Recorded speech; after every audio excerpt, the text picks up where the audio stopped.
Hi, I'm Juliana Gauthier. Are you one of those people who is kind and loving and supportive to your friends and family or loved ones or children even when they're going through a hard time or feeling bad about themselves? But when it comes to you, you are so hard on yourself, belittling, berating, putting yourself down. If that sounds familiar, then I've got some practical tips to help you learn how to treat yourself with more kindness so that you can feel better about yourself. You can treat yourself the way that you treat your friends and family. Self-compassion is about treating yourself with kindness and accepting your flaws, all your mistakes, everything good and bad. You just accept it. It doesn't mean that you have to love it, but just understand that you're human and there's things about you that you may not like, but treating yourself with kindness versus beating yourself up, going really hard on yourself and, kind of like that toughen up cupcake attitude, softening on yourself a little bit. Once you start to practice self-compassion, you're going to notice the benefits of it. It's an immediate feel good that you can take with you wherever you are. You can practice it over and over again. You can practice it anywhere, in my car, on a walk, in a meeting. If you're around people and you need it, you can go to the bathroom. So it's something that you can pull out and use anytime you want. And because you start to become kinder to yourself, you're going to interact with people differently. Your relationships are going to improve. You're going to feel better and treat yourself better, which means you're going to interact with people and start treating people better.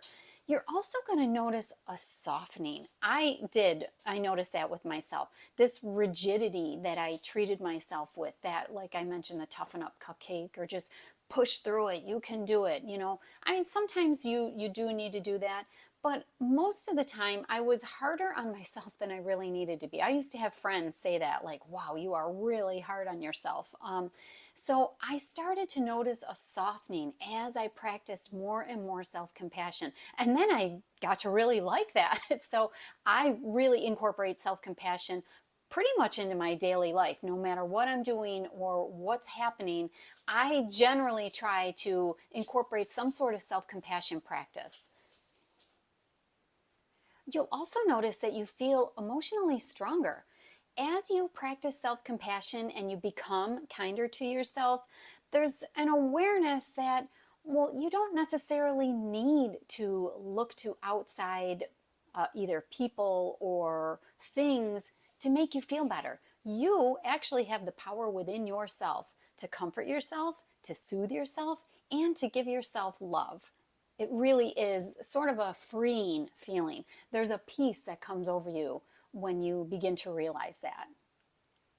Some ways to practice self-compassion are, first of all, to have a script. So self-compassion is made up of three components. It's made up of kindness, it's made up of mindfulness, and it's made up of an understanding that it's a shared human experience when we feel bad. You're not the only person in the world that's ever felt like this. You're not the only one going through something like this. Life is hard. People have hard experiences. So the understanding that you're not the only one helps really relieve the feeling of isolation that you get sometimes when you're suffering. So when you practice self-compassion, incorporate those three things. So mindfulness, so that's being aware of what you're feeling. So I feel sad today. I'm angry. I'm frustrated. I'm disappointed. I'm hurt. Whatever it is that you're feeling, label that feeling. Sometimes you might not even know what you're feeling. Maybe you can't articulate it or identify it. Use something general. I'm upset today. I'm uncomfortable. I'm having a hard time. I use that one a lot because sometimes it's just a bad day. You don't really know why. I'm having a hard time today. So that's the mindfulness aspect of it. And then you want to incorporate the fact that you're not the only person in this world who has felt that way, right? Everybody has a bad day. Everybody gets sad once in a while. Of course, anyone who is going through what I'm going through would feel the same way. So trying to incorporate the idea that you aren't alone in this feeling. And then the kindness aspect of it. this is where you want to pretend that you would be talking to a friend who's going through the same thing, and you would be comforting them. Something like, I understand what you're going through. Today's a bad day. It's going to get better. Just hang in there. If someone is sad, like, I'm really sorry that you're sad, and I'm sorry that you have to deal with this. Things are going to get better. It's going to look up. This is only temporary. So picture yourself talking to a friend, family, loved one, child, however you would comfort them, or words of support or encouragement that you would use is what you would turn on yourself. So if you were to incorporate that all into one statement, for example, for me, if I was talking about myself having a bad day, in my head, out loud in the car, on a walk, something, I would say, and sometimes I would put my hand over my heart, just for that extra feeling of human touch and compassion. So it would go something like this, like, I'm having a really hard time today. I know that this day is going to get better.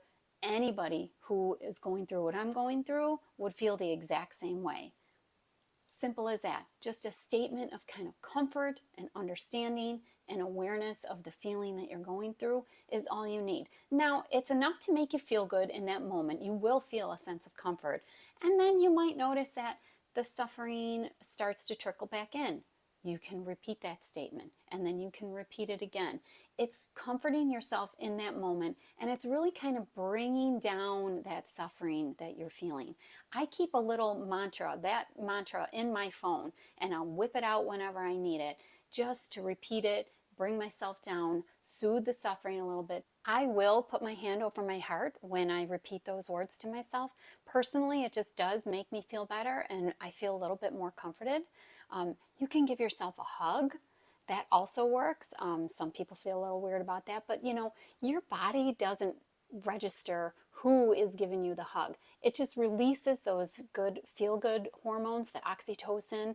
If you embrace yourself for about 20 seconds, it's long enough to release that hormone and to also help with some soothing and reduce some of that suffering. Give yourself a little rub on your arms. That will help too. There is also a loving kindness meditation, which is another form of self-compassion. The loving kindness meditation, in fact, there's a 20-minute meditation, but there's also a short 5-minute version that I've linked to down below that you can listen to. The meditation and the purpose of the meditation is just to generate that feeling of loving kindness within you, so you kind of like spread it out through your body. Try the one in my link down below. It's quick, it's 5 minutes. You can grab that and practice that anytime throughout the day. If you're busy and you're around people, go sit in your car and do it. Go in the bathroom and do it. It generates the feelings of loving kindness that you just want to spread throughout. And just, again, another way to make you feel better, help support yourself and your growth in self-love. I hope that these tools have helped you out. They have helped me tremendously. Like I say, I continue to practice self-compassion on a daily basis. Thank you for joining me today.